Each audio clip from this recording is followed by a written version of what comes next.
Olá, tudo bem? Muitas pessoas às vezes perguntam por que existe tanto adultério nos nossos dias atuais.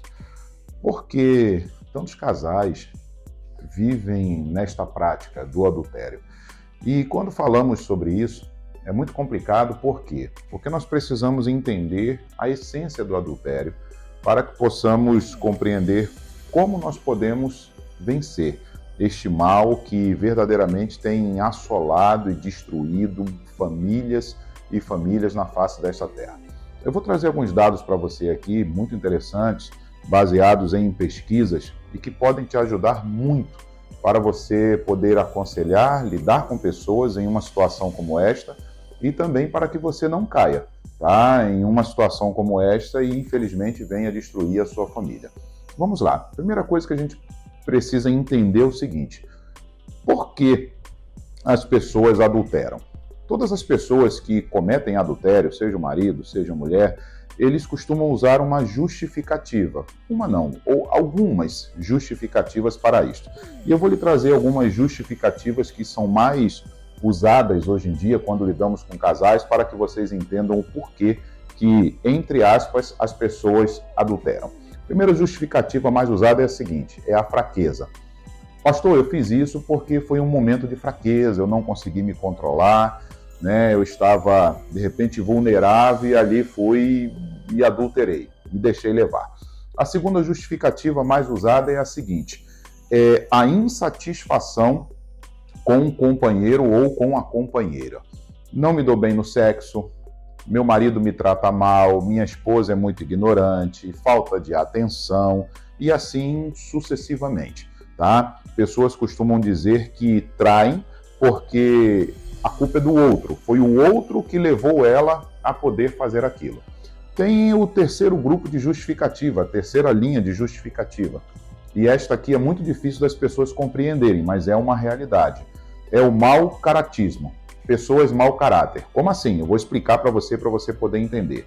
Quantas vezes você já viu na internet, ouviu a frase de pessoas dizerem assim: olha, eu traí, mas meu marido é muito bom, meu marido cuida de mim, meu marido é bacana, é um bom pai, meu marido não me deixa faltar nada, meu marido é carinhoso, e eu fui lá e traí o meu marido. Quantos homens dizem, né, que a sua esposa é bacana, faz tudo aquilo que ele pede, é uma mulher dedicada, é uma boa mãe, é trabalhadora, e o cara vai lá e ainda pratica o ato de adultério. Isto é o quê? É mau caráter, tá? São pessoas com caráter ruim, tá? Então, quais são as justificativas? As três maiores. É fraqueza, a culpa que é colocada no outro, pelo tratamento que o outro dispensa a ela, e automaticamente o mau caratismo, que é algo que as pessoas raramente têm a dificuldade de aceitar, mas que elas são, tá bom? Vamos lá. Diante do adultério, quais são as consequências, tá, que isto gera, infelizmente, nas famílias? Primeira grande consequência são o número enorme de divórcios, tá? Pessoas, é óbvio, quando descobrem que a outra o traiu, automaticamente ela vai lá e se divorcia. Segundo, a quebra de confiança. Pessoas não se divorciam, mas criam um ambiente muito ruim dentro da família porque quebra a confiança, tá? Se eu trair a minha esposa, eu tenho certeza que ela não vai confiar mais em mim. Ela me traindo, ela sabe disso, que eu jamais confiarei nela novamente. Então é algo que fica muito claro. Quebra a confiança. É como um copo que se quebra e fica quase que impossível você tornar a conviver com esta pessoa e depositar nela uma confiança necessária, tá bom? Então a quebra de confiança é fato que isto acontece, tá bom? Segunda consequência, abre feridas que são terríveis. A dor da traição para quem é traído é uma dor gigantesca. Abre uma ferida que machuca a alma, machuca as emoções, e esta ferida ela é muito difícil de ser tratada. Você vai entender isso lá na frente. É muito complicado você tratar esta ferida aberta.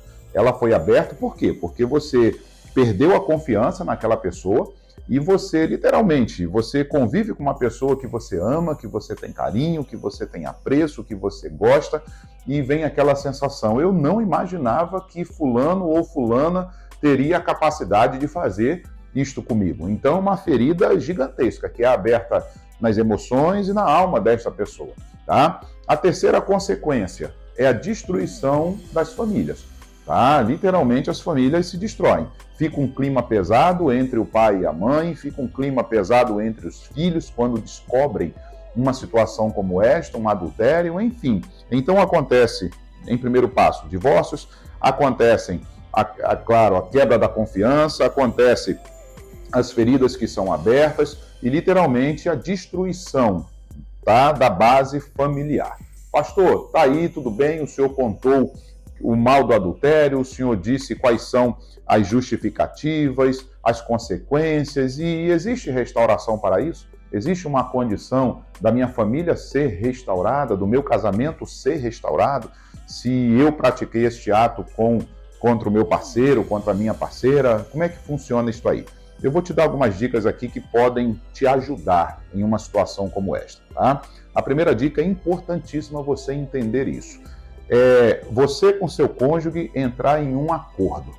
Como assim acordo? Eu vou lhe explicar. O acordo de quê? Daquele que traiu, reconhecer o que fez. É importantíssimo a pessoa reconhecer, tá? E aquele que foi o traído ou a traída, verificar se ela tem disposição, literalmente, para poder perdoar.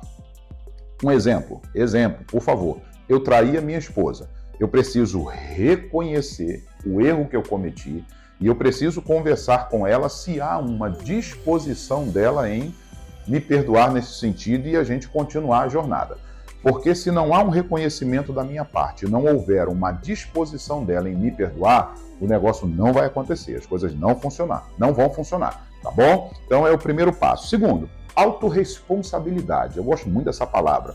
Autorresponsabilidade é a capacidade de eu reconhecer, tá? Do meu cônjuge reconhecer que nós somos responsáveis por tudo isso que aconteceu, tá? Chegamos até este momento, novamente exemplo, traí a minha esposa, eu tenho que entender o porquê que eu fiz isso, tá? Chamar para mim a minha responsabilidade.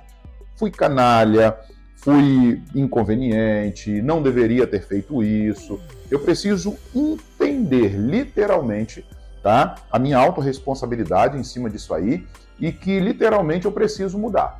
Pois se eu não reconheço a minha falha, se eu não assumo a responsabilidade por isso, verdadeiramente não tem capacidade de mudança, não tem possibilidade de mudança, tá bom? Então eu preciso entrar em um acordo com ela.